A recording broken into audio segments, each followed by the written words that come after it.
Hello everyone, and welcome back. Today we're going deep into one of the most provocative books I've read in recent years. Life After the State by Dominic Frisby. Published originally in 2013 and re-released more recently, this isn't just another rant against government.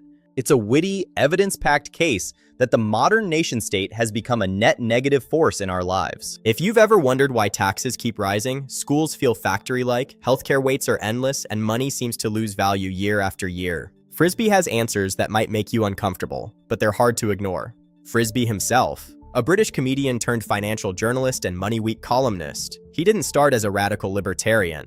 It began with personal frustration. Bad financial advice in the mid-2000s led him to question the system. What he uncovered flipped his worldview. The book arrived post-2008 crisis, amid growing distrust in institutions, endless wars, ballooning debt, and bureaucracy that seemed to solve nothing. Drawing on history and thinkers like Frederick Bastiat and Murray Rothbard, Frisby builds a compelling argument. Government actively makes societal problems worse. Let's break down the core structure and main points.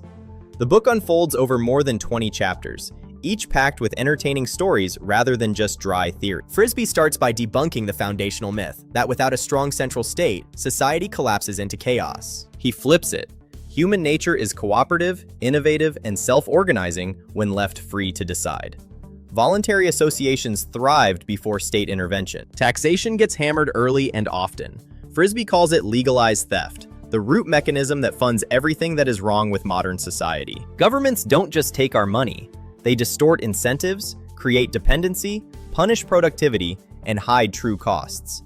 Education, a disaster under state monopoly. Frisby contrasts rigid public systems with thriving homeschooling movements. Healthcare follows the same pattern. State-run systems lead to rationing, sky-high costs, and innovation stagnation. Money and banking, one of the book's strongest sections. Frisby explains fractional reserve banking and fiat inflation as hidden taxes. He praises sound money alternatives, gold historically, and he nods toward emerging solutions like Bitcoin. Regulation and law. Overreach kills small businesses, protects big incumbents, and creates black markets. Think Glasgow or Cuba. War and foreign policy. States are the primary cause of large-scale violence. Markets avoid violence through trade and voluntary exchange. He critiques ideologies across the board. Socialism, crony capitalism, even international bodies like the UN and EU as de facto superstates. Throughout, Frisby sprinkles real stories. Many protests ignited by government overreach, and how states insert themselves into the people's daily lives, from cradle to grave. His big picture thesis: the nation-state is an evolutionary dead end. The future lies in decentralization and voluntary association. So what are the big lessons for us in 2026?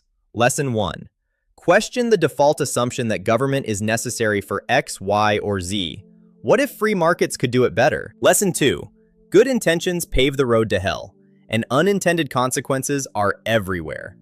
Bastiat's seen versus unseen is a recurring theme. Lesson 3. Taxation is the root lever.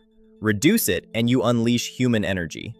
Voluntary taxation funds the true public good. Lesson 4. Decentralize wherever possible. Explore home education, diversify savings into hard assets, and support community alternatives. Lesson 5. You can be socially compassionate without being statist.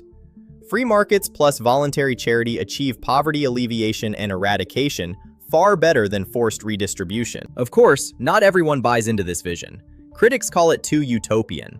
But Frisby counters with evidence that states create the biggest monopolies and the worst tragedies. This isn't light reading, but it's accessible and logical.